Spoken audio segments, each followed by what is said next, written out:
And you're sitting there, me? You. But I'm still here. As far as I know, the bear's still there. What kind of bear is this? Black bear, thank you. Someone's got sharp eyes, even though there's obviously mom and the kids, and two of them are brown. You really need to pay attention and be able to tell the difference between a brown grizzly and a black bear, even though they're sometimes the same color, and sometimes you don't see the whole bear because they're two totally different management issues. Just for example, say you're walking down a trail anywhere. This could happen in British Columbia, it could happen in New Jersey where there are black bears. And say you're walking around a corner in the trail and you come across mom and the kids 10 feet away. Mom stops, looks at you, and goes, oh. What are your odds of being attacked at this point? Statistically, zero. Zero. So you say, what's all the story about mother bear? Well, black bears are protective of their cubs, but they send them up trees. They may do a little kind of bluff charge, but attacks of females engaged in cub defense just don't happen. They're not on the books. So what's that mother bear story come from? Oh, it comes from brown grizzlies. And I've been charged half a dozen plus times. And when I talk about charge, I don't mean a bear kind of hopping forward. I mean, boom, they're coming at you, and sometimes from a long ways away, and they're not going to stop. Every time I've been charged, cubs have been involved. They're the problem. And here they're getting whingy and crowding up next to mom. And these cubs, and you can tell she's given the stink eye, luckily not toward me, but to a large male who's walking toward her. And she's fine with me here. She doesn't worry, but she is worried about that male because big male brown grizzlies eat cubs, including their own. So if you're a kid in the audience, be careful and be nice around your parents. That's my advice to you. So yeah, that's what's dangerous. Three things are going to get you in trouble in brown bear country. One is cub defense, one is carcass defense, and the other is surprising a bear and getting inside its highly flexible envelope of personal space. Sometimes 5 feet is fine. Sometimes 1,000 yards isn't enough. And you have to manage that situation. Doesn't mean you have to shoot somebody. Doesn't mean you have to run. You have to manage the situation. And I feel a lot more comfortable around a creek full of bears with a pork chop tied to my head than I do in a crowd of drunk strangers somewhere driving down I-95. It's a nice little calm moment. And this is a bear that I met, I think it was last June, not too far from my house, one of my two places in Alaska. This is out the Haines Highway, not way up in the Arctic. And you can tell she's pretty relaxed. And it's one of those moments where you just meet a calm bear. And sometimes they're like this and sometimes they're not. And you read it and you manage the situation. Here I end up sitting 15 feet away from her while she grazed. And she gave me this cute little flirty look over her shoulder. And she was just as interested in me as I was in her. And we were fine together. And after a while, she wandered off. It was one of those I thou moments. And how do you get in these situations? It's simple. You have to go out, and then you have to be still. And I mean still in the full sense of the word, and small in the full sense of the word. You make yourself small. There's a big difference between standing here like this and standing here like this with your eyes down. Even better, sitting down. And you just project good intentions, and you have to be patient about it. It's up to the animal. You can't go walking up on them. They have to come to you. You can do this in your own yard with squirrels and robins. It's amazing that you actually can have relationships with animals who will recognize you over time. I told a story about a wolf like that yesterday. Those of you who didn't see it, by the way, you can see it on your stateroom TV. It's under Princess Replays. And it's not about being some whisperer. It's just about being patient and being alone and being still. All those things. This is a big male black bear, not too far from my house out the Haines Highway, actually just a mile away. And he's a big, rasty male with a fighting scar on his head, and he is totally aware of my presence and is about to do what most bears do, is take a step backward and disappear. Almost all bears don't want trouble. Hey, Rocky, watch me pull a rabbit out of my head. Remember Rocky and Bullwinkle? Man, I love that show. That was The Simpsons before there was The Simpsons. And anyway, people talk all the time about how dangerous moose are, but in fact, about 5 people have been killed by moose, like stomped to death, in the entire history of Alaska. Most of them have happened fairly recently, and they were all elderly and were not in a position to run. Because that's what you do with the moose. Unlike a bear where you stand your ground, run, Forrest, run. Put a bunch of space behind you. All you have is this podium. Make a couple laps around the podium. Keep something between you and it. The moose will get tired and distracted and will stop. Not be, tired of chasing you, not tired. They can run forever. Musk oxen, neither musky nor oxen. And they don't run at all. They stand their ground all the time, and that doesn't work well with bullets. Musk oxen were made extinct around 1900 in Alaska. And yet right now we have, 4,000 of them, 5,000 of them in little herds in all the places that they used to be, or most of the places. How can that happen? Well, the Danish government gave us a couple dozen musk oxen.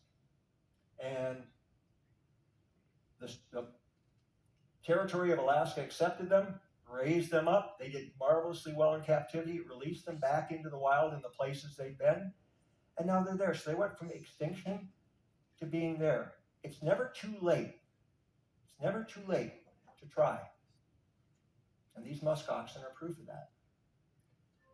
Okay, well, I'm no longer 24 years old, and I no longer like having duct tape shoes to my feet, so this is how I get around on the Ambler River and the other rivers there. But this is its own little sport. It is remote mechanized wilderness travel. It's a jet unit. It doesn't have a prop. I can go through 6 inches of water. You still can have violent collisions. You wreck boats. Motors blow pistons, throw bearings. All kinds of things happen when you're far in the country. So you have to be a good mechanic. And you have to take care of your stuff. My yard in Ambler is surrounded by the carcasses of jet boats past and present. They don't live forever. Gas, by the way, and I'll burn 30 gallons of gas on a trip like this, is $18 a gallon in Ambler, Alaska. And that's how much it was before the Strait of Hormuz. That's how much it was 2 years ago. So don't complain. 18. 1-8. If they had any, right now they're out of town. There's no gas in town. It flies in. And right now the local village government is so screwed up that they can't even find their, never mind. So we all like to think of native Arctic villages as being the home of dog sleds, right? When I first arrived in Ambler, Alaska, there were 400 plus sled dogs in town and many functional teams, although snow machines were rapidly taking their place. And now there's not one functional team in town. So that was 1979. Everything's changing fast up there, really fast, breathtakingly so. And now everybody rides iron dogs. And this is what you take on an extended long distance journey, like to the Giant's Hand. And as a matter of fact, that's my friends Lynn and Carol on their way to the Giant's Hand with all the stuff we'll have, which includes a spare engine for that Arctic Cat, which will also fit my Arctic Cat, because there is no AAA. If you can't fix it, you're walking home and it's too far to walk. And no, we don't have a GPS or a satellite phone. Another way of getting around the bush is flying. Now we're starting to get into dangerous territory. The first 3 bush pilots I met when I first came to Alaska are all dead, including the guy who flew me into the headwaters of the Kobuk. They all died flying. I fly in airplanes with total pros whom I trust with my life, because that's literally what I'm doing. I don't fly with my brother who spent 10 years in Alaska and wrecked 2 planes in the brief time he was here. I never even thought of owning a plane. There's my friend Seth, and he is going down, down, down toward the Giant's Hand. This is one of our 2 trips. And we get to the bottom in the Alatna River, despite the fact that it's minus 10 or minus 15 below zero. The Alatna River is open because it's fed by warm springs. And so that means treacherous ice and treacherous going. Sometimes water running on top of the ice, sometimes very, very thin ice, and you can't tell. Right around the corner there, about a mile down, I was crossing a piece of shallow open water. I hit a rock wrong, and I fell sideways and got soaking wet at 20 below zero and started freezing to death. And that was one of those cases where, if not for having a traveling partner, I wouldn't be here. But almost doesn't count, does it? This is a no-crap 1,000-pound polar bear. This is the biggest bear I ever saw in my life. And not only that, he was a magician. He changed from a snowdrift into a bear right in front of my eyes, about 20 feet away. That's the same day I met that first bear, who was only half this size and was plenty big enough. And this bear right here, of course, we all know how ferocious polar bears are. We hear about that all the time. This 1,000-pound bear, 2 of me would fit in his stomach side by side, is scared to death of me. Bless his heart. He is leaving. He's got his ears tucked back.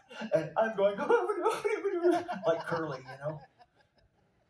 And here he's pausing to look over his shoulder at me, stop, and do a behavior called paw cocking. Lift the paw up and pause, or walk sideways and make this stylized slow motion walk and hold up your paw and say, see this? Whip you with one hand behind my back. And when a bear is paw cocking, a polar bear is, that's total good news, because he's trying to give you a display that he doesn't want trouble. And so I didn't know polar bears very well when I met this bear, and I still don't know polar bears very well, but he continued fleeing. Look at the size of those damn feet. This thing is so big it was like Jurassic Park. The closest I've been to a bear that close to that size is 4 feet. It was on the other side of a pickup truck window and was breathing against the glass, and his breath was steaming and freezing on the glass, and I was right here going, hi, and there was no place to go. But again, nothing happened. Polar bears are the ones in trouble, not us, because there's less and less sea ice everywhere, and they are marine mammals. They live on the sea ice. They use it as a platform to hunt seals and walrus, and without it, they end up on shore, and they are in controlled starvation, except for these 2 extremely portly bears, who are portly because they washed up next to a whale carcass, and they're having a grand old time. But in general, all the polar bear populations worldwide, circumpolar, are in decline, with the exception of a couple that are doing quite well. This is a place I've been to many times over half a lifetime. It's up a creek called Nuna, and I've sat on that sand hill where people have waited for caribou for thousands of years. There are house pits down there that tell you that story, old archaeological digs from the past. And most of my friends that I've sat there with are gone now, because when I was 24 years old, I made friends with people who were 50 and 60 and 70. Do the math.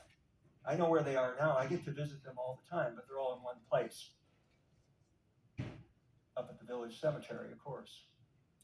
And here are 2 of my gone friends, Clarence Putyuk Wood and Raymond Brown Sr., and they're coming back from Costco with the Economy 2-pack. There's one of my 2 Inupiaq moms. That's Sarah Tickett, and she skinned that caribou bull I brought her as a present in 20 minutes flat, with a knife made from a saw blade, at the age of 78 or 79. Tough, tough old ladies. Holy mackerel. This is Ivisapot. This is home to me. And a lot of that didn't exist. I've only got 3 minutes, so I got to really speed up, because Meet the Captain comes next. This is Minnie Gray. She's my main mom, and she's gone too. Clara Lee, who worked until she died in her house, just 20 feet away. She was 94 years old when she was cutting that fish. That's the last time I saw Minnie Alichuk. And we both knew it was going to be the last time. And one of the last things she said to me was, "No more caribou, son." Clarence Wood saying, "Take that damn thing off," which means don't point that camera at me no more. But I kept on doing it. And there goes Clarence following a Wolverine trail. Clarence came to a hard end in 2018. He was old and pretty worn out himself, but he finished himself off in pretty bad shape. I don't want to get into it, but I dropped what I was doing. I was in North Florida, where I spend winters these days because my wife lives there.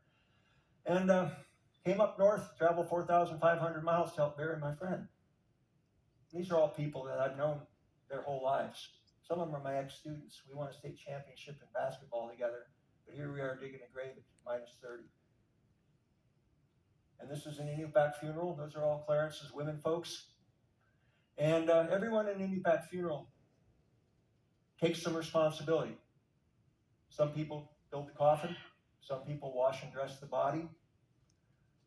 Some people cook for all the visitors that will come for the funeral, and so on. You share the weight of death. There's no one to hire to do it. There's no place to hide. I think it's pretty healthy. There goes Clarence.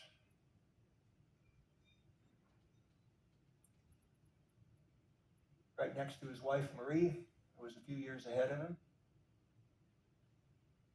This is a really big rabbit. Life is way too serious to be taken seriously. I look for jokes whenever I can find them. This is an Arctic hare. When they stand on their hind legs, it's not a snowshoe hare, an Arctic hare. They're the size of a small Cocker Spaniel. And when they stand up like this, they're waist high. And now I'm be given the stare. And here comes Elmer Fudd's worst nightmare. Stand your ground, run, Forrest, run. What do you do? Well, I just sat there. He stopped and wiggled his nose and hopped off. This little fox, it's an Arctic fox. She let me go along with her while she was hunting in the spring. Listening for lemmings under the snow, leaping up in the air like Greg Louganis, and coming up with little feet. And she's offering me this lemming, which I did not accept. I just can't do those little intestines and stuff. Yeah. And in case you think that's an accident, this little short-tailed weasel is bringing me a redback vole. I was working on equipment outside, came bouncing over, gave me a mouse. And here she's giving me a dirty look after I didn't accept her gift. And those of you who came to my Romeo show recognize this wolf at the end. And it's another I thou moment. He's giving me a polite little wolf grin, just like your dog gives you, saying, "Hey, how you doing, buddy?" He's 10 feet away. We're all good. Toughest animal in Alaska, as far as I'm concerned, is a hoary redpoll. It's about this big. And they don't migrate. They stay up there at 50 below zero. I could talk for half an hour just about the northern lights, but I got to go. Okay, there I am standing at the headwaters of the Ambler River where I came into the country in 1979. That picture's from about 10 years ago. I keep getting up there every year, and I'll keep going until I can't. If not now, when? And yeah, this isn't Photoshop. It's not AI. It is a moose swimming under a rainbow. It's a once-in-a-lifetime experience to see that at just that right angle. And this is the reason that first polar bear picture was so important. Because of that bear and because of that photo, I got to become part of the beer label. And so I know that I can die in peace. I have fulfilled my destiny. Thanks a lot, folks. Okay, so thank you very much. If you enjoyed the show, let Princess know it. Always helps. I'll be at the bookstore